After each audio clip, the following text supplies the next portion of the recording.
A story of love that survived betrayal, jealousy, and the shadows of the past. Victoria and Rafael's hearts were tested, but their bond only grew stronger, turning pain into strength and love into a family. This is a tale of loyalty, healing, and the kind of devotion that lasts a lifetime. Love Stories Max. Welcome to my channel. Enjoy watching, friends. When the heart chooses once and forever. I often think that our hearts know the truth long before we're ready to accept it. Maybe that's why I fell in love with Rafael even before I realized it myself. His gaze, warm like sunrise, opened something in me I thought I had lost forever.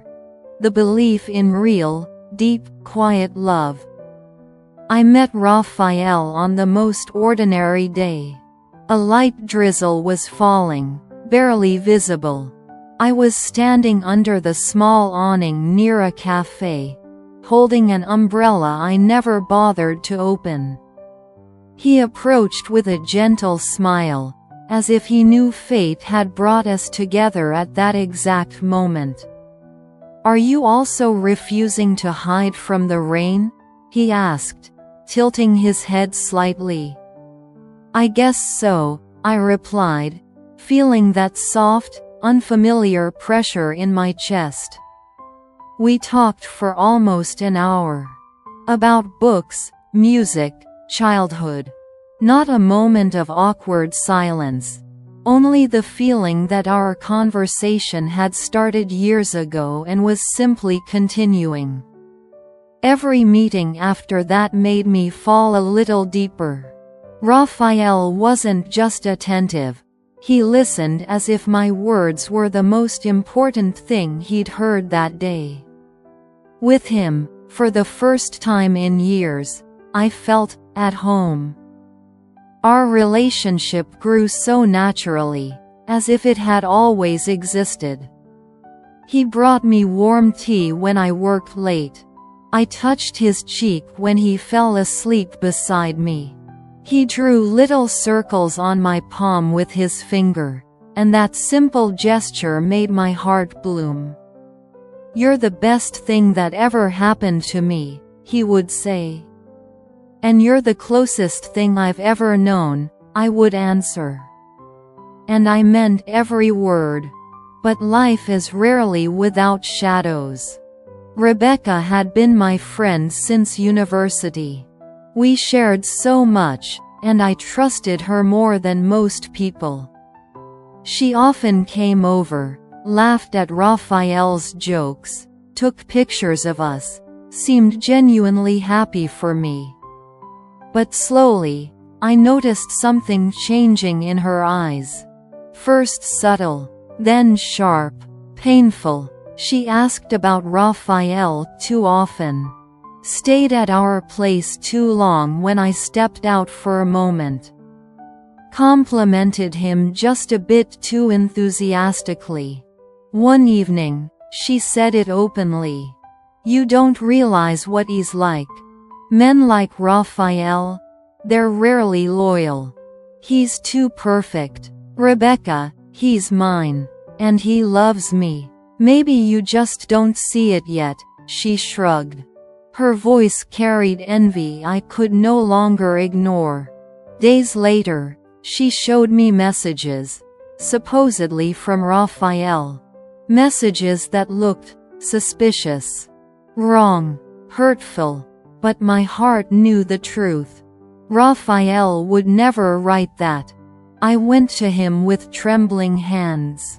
"Rafael, is there something you want to tell me?" His face filled with confusion and worry, the raw kind that can't be faked.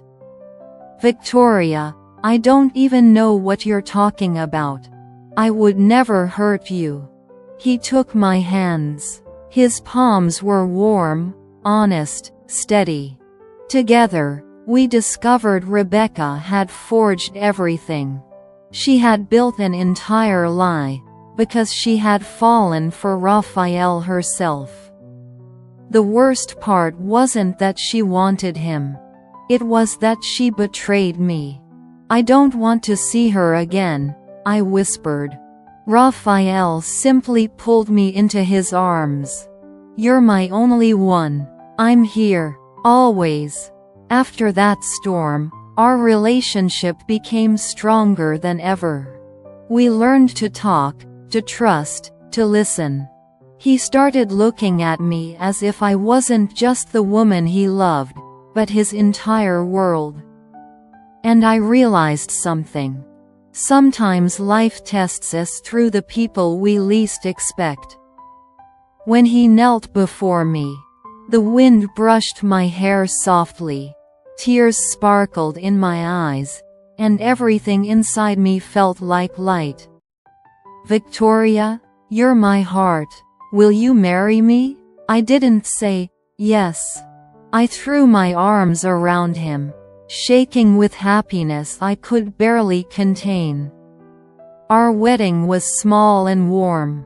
No extravagance, just love, vows, and the feeling that whatever tried to break us only made us stronger.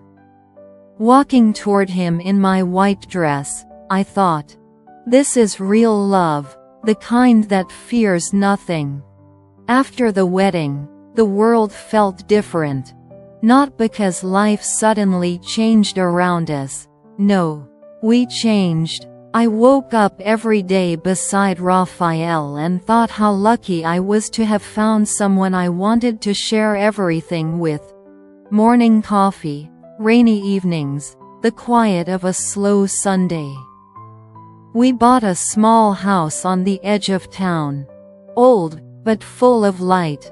I would walk into the kitchen and find Rafael cooking something, pasta, cut oranges, or just warming milk so he could bring it to me in bed. "I want every one of your mornings to feel warm," he would say. And he meant it. On weekends we painted the walls, argued about colors, laughed when I got paint in my hair, or he ruined another shirt. The house became a living memory of our love, every scratch, plant, and rug holding a piece of us. Marriage isn't just romance. It's a daily choice. We learned to share time, money, chores, and each other's quirks. Rafael always forgot to close the kitchen cabinets. I could take hours choosing where to go for dinner. He worked late sometimes. I occasionally took things too personally. But we learned the most important thing: never to stay silent. Never to run. Never to pretend everything was fine when it wasn't. One night, after a silly argument, I can't even remember what it was about, we sat quietly in different corners of the room.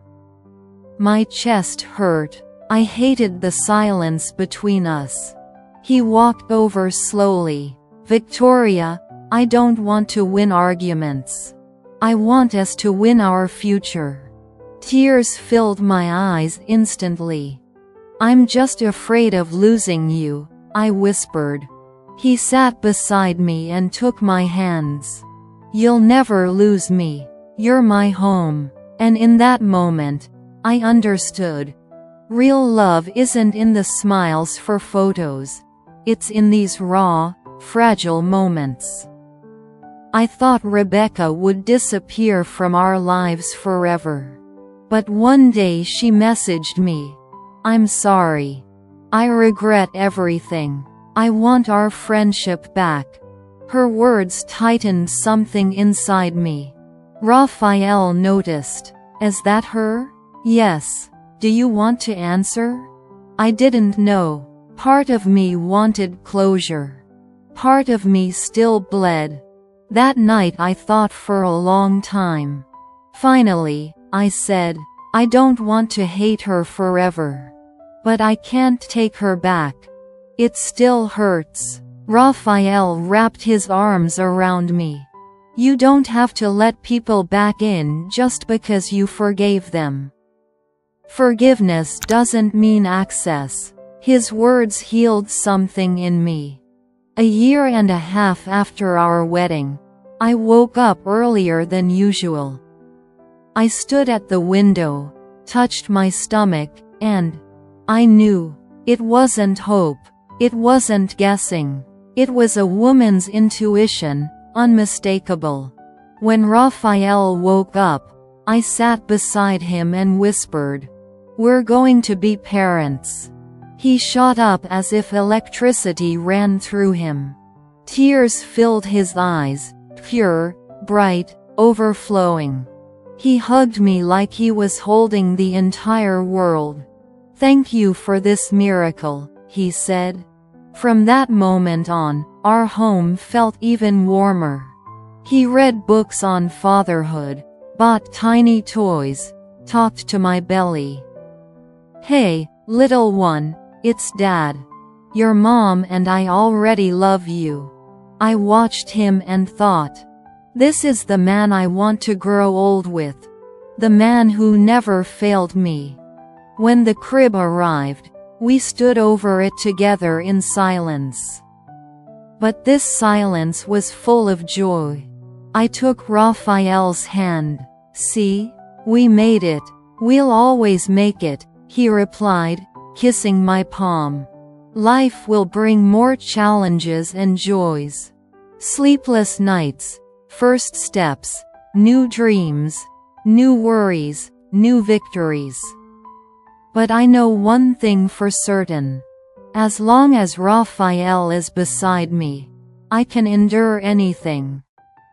Because love is not a fairy tale. Love is a daily choice. And we choose each other.